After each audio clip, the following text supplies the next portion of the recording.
Alright, so Sector 11's out, and I'm happy to tell you guys that MELI can once again clear a sector for once. He could do Sector 9, it was kind of difficult. 10 seems to literally be impossible to 3-star, and Sector 11 with MELI is actually pretty easy. So the build never changes, Black Flame Longsword, 3 out of 3 weapon enchant. Full raid set, double buff earrings are preferred here. These are the highest value roll you can get on the earrings. Crit damage, raid ring, attack percent, or extra defense shatter works here as well. 2 out of 3 armor, crit damage, normal skill. Daisy's on level 3 swing robe, 4 piece untamed. You get 10% more attack when hitting somebody in the back. Reset him, of course. Gother's on the max debuff duration possible. We got debuff on the armor, level 3 armor. Debuff duration here. We actually want to swap this over to a level 3 real quick. And best spider boots that you have. Liz is on full defense because she is P10. If she's not P10, then you build her like a full support. Similar to my Gother here. Magic is kind of important for this, so we have 2 set him here, 2 set him here, 3 set him. Now, if you are one of the unfortunate souls that don't have a Gother, or a Daisy, or an Elizabeth, there are many alternatives. They're not good alternatives, but they are effective, so to replace a Daisy, you would use someone like Manny. Manny is definitely worse than Daisy. To replace someone like Book Gother, there really is no substitute for him, but you would slot in someone like Hauser. So your team would look something like this. Manny has to be P5 in order to be considered that useful. Hauser has to have Disengrave on him, Secure Adventure. It needs to be at least level 2 or 3. The alternative to Elizabeth is Tiore. She is obviously much, much worse than Liz. If you don't have a Liz, life is going to be pretty hard. F Anniversary is coming up soon. Maybe they'll re-release all of these meta units. Maybe not, we'll see. So your team would be DPS here and then units like this.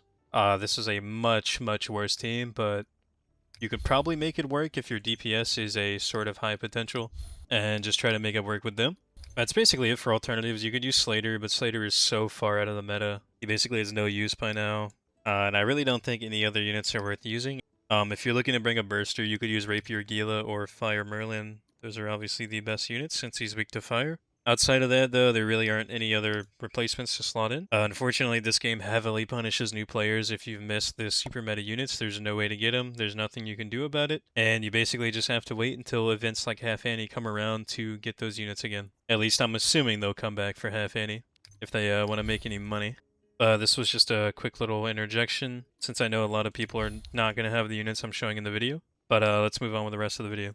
But anyway, Twigo technically has mechanics. So when you get hit by certain attacks, you get a stack of execution. Basically, when that reaches 4, you're probably going to get one-shot by a lot of things. Outside of that, he doesn't really seem to have many more mechanics. It's kind of just like a raw fight, which I'm actually a fan of. Sector 10 was really annoying. You have to like bait tornadoes in and out. But anyway, let's get into how to do this pretty easily with MELI. I believe I can do this in like a minute with MELI, and you have 2 minutes and 30 seconds, so you can probably do this with like a P7 MELI, P6 Gother, P6 Daisy, P6 Liz, something like that. But a very long Gother ult is the star of the show here. So we're just going to start the fight, make as much magic as possible, do what we normally do, tag once on MELI, tag on Liz, EQ, go to Daisy, do a combo ult. Do not activate the darkness yet. We're gonna E. Make 5 orbs on Gother, freeze. Then we're swapping to MELI, Q. We reproc the darkness burst, so we fully restart our burst gauge, and then you just do damage. As you can see, the damage is actually pretty good. Then we're gonna make 5 orbs, do another combo ult. He's gonna jump here. We're just gonna chase him down, do a bunch of damage.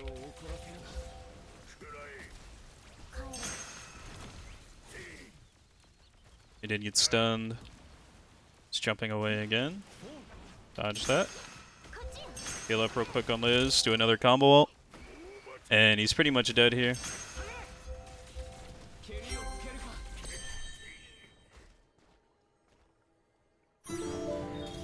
So yeah, about a minute, like I said. Very straightforward with MELI. For the first time, we can finally use him like normal. With lesser potentials, you'll probably do like half of my damage, but it's still very, very easily 3-starable. All we're changing here is our DPS for each team. We're using the exact same support units because they work very, very well universally. And then I don't have to change a bunch of gear around. So our next is going to be Fire DERI. Pretty sure P6 and P7 DERI can do this very comfortably 3 stars. The gear on all of these people are going to be the exact same as well. We're basically changing nothing besides the DPS. Now my DERI is actually pretty good. We have attack and ult on the armor, which is a 2 out of 3. We have fire damage and crit damage and fire attack, which is pretty solid as well. I did max up Black Flame just to use her, because I do think her damage is pretty good.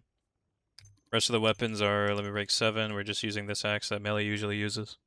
The exact same thing on my supports. So I haven't exactly figured out like the perfect rotation for DERI, but I do. So I do her Q first to activate the engrave, then I do an E, let the animation finish. Then I do a combo ult, then I make a little bit of magic, come back and do a normal ult with her. That's my general rotation with her. The start of this fight is going to look exactly like MELI. Pretty much all of the fights are going to start the exact same way. So we're just going to make our magic and get our raid set up as quick as possible.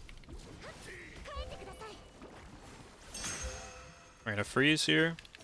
Q, Q, E, boom, Q, E, let it finish. Combo ult. Swap to Daisy real quick, make some magic. Come back, do a normal ult. This should do a huge amount of damage. Did about 3 mil there. We're gonna hit it with a Q here. Make some more magic. Do another ult.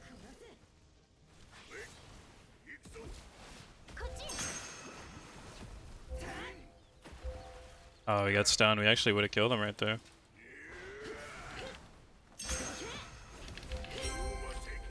But as you can see, it's very, very easily doable with a DERI. 47 seconds, even if she's P6, this is easily a 3-star. My guildmate who likes to mess around with off-meta characters actually cleared it in 2 minutes and 16 seconds with a DPS GUILA, which is insane. So I guess she is viable as well since she is sector boosted. These are the sector boosted units, so usually these are the best characters to run. Obviously Escanor treats this sector like a joke. You shouldn't need any help from me if you have Escanor at like P9, P10. So I'll just be covering all the other units that could be used as a substitute. And the unit would be King. Now my King is also decent. He has special attack and crit damage on the armor. Armor is level 3. The weapon is alright. Crit damage, holy damage, special attack. I'm just going to move the rest of our raid accessories over. And that's pretty much it. This is the team. Hasn't changed. So on King, we're going to use his Q, get a full bloom buff, and then use a combo ult. And then finish it with the E skill. Then we'll just cycle that until he's dead. You'll see our damage is actually really good. Do the exact same thing that we always do. Swap to Liz. Swap to Gother. Freeze. Q. Q. Boom. Do our Q. Get full bloom. Combo ult. End it with an E here. Do another Q. It's about half of his health. We're going to build up more magic for another ult.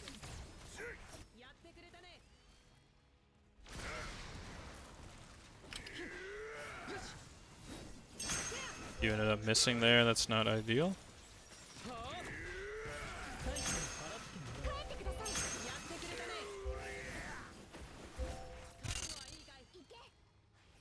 Going to reapply our burst. Do an E right on top of him.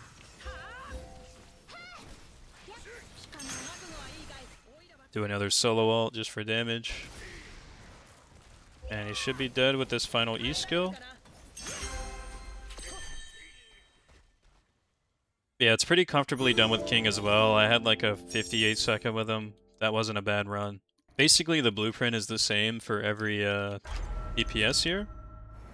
It's always Daisy, Gother, and Elizabeth. Daisy to make a bunch of magic and tag gauge. Gother just for his OP ult.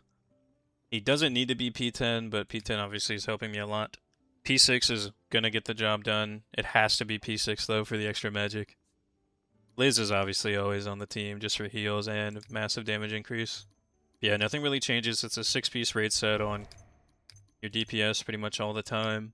They obviously have to be built decently well. So the units that can easily 3-star this are definitely King, DERI, GUILA. GUILA I wouldn't say is that easy.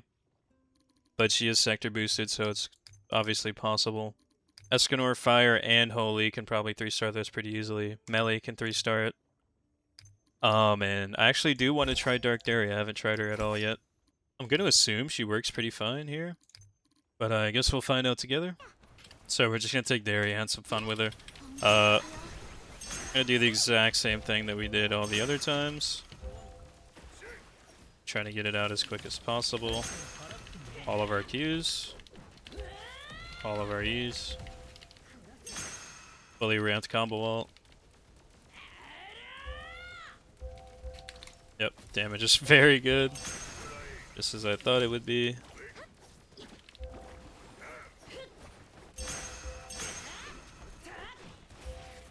We're gonna wait till he jumps here. Hopefully he does it soon.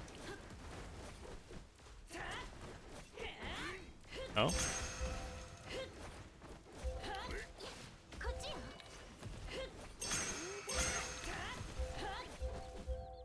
Okay, well he didn't jump. I was kind of waiting for that. And now he does it. When he's at 1 HP, of course.